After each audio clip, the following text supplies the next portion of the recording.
Thus the heavens and the earth were finished, and all the host of them. And on the seventh day God finished his work that he had done, and he rested on the seventh day from all his work that he had done.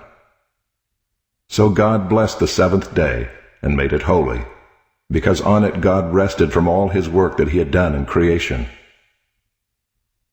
These are the generations of the heavens and the earth when they were created, in the day that the Lord God made the earth and the heavens.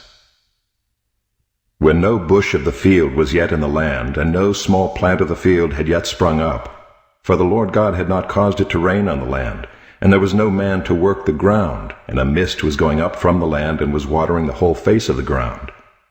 Then the Lord God formed the man of dust from the ground, and breathed into his nostrils the breath of life, and the man became a living creature. And the Lord God planted a garden in Eden in the east, and there he put the man whom he had formed.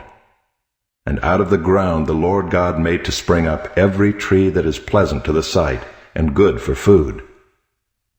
The tree of life was in the midst of the garden, and the tree of the knowledge of good and evil. A river flowed out of Eden to water the garden, and there it divided and became 4 rivers.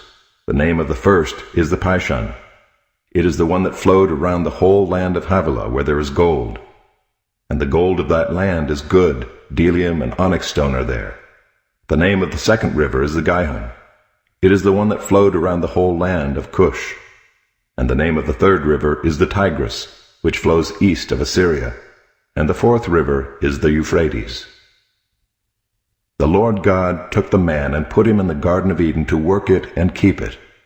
And the Lord God commanded the man, saying, You may surely eat of every tree of the garden, but of the tree of the knowledge of good and evil you shall not eat, for in the day that you eat of it you shall surely die.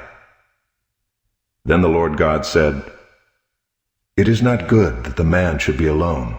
I will make for him a helper fit for him. Now out of the ground the Lord God had formed every beast of the field and every bird of the heavens, and brought them to the man to see what he would call them. And whatever the man called every living creature, that was its name. The man gave names to all livestock, and to the birds of the heavens, and to every beast of the field. But for Adam there was not found a helper fit for him.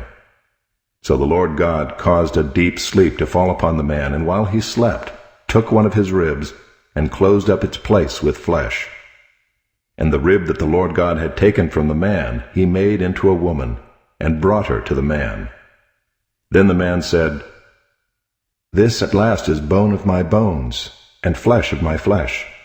She shall be called woman, because she was taken out of man. Therefore a man shall leave his father and his mother, and hold fast to his wife, and they shall become one flesh. And the man and his wife were both naked, and were not ashamed.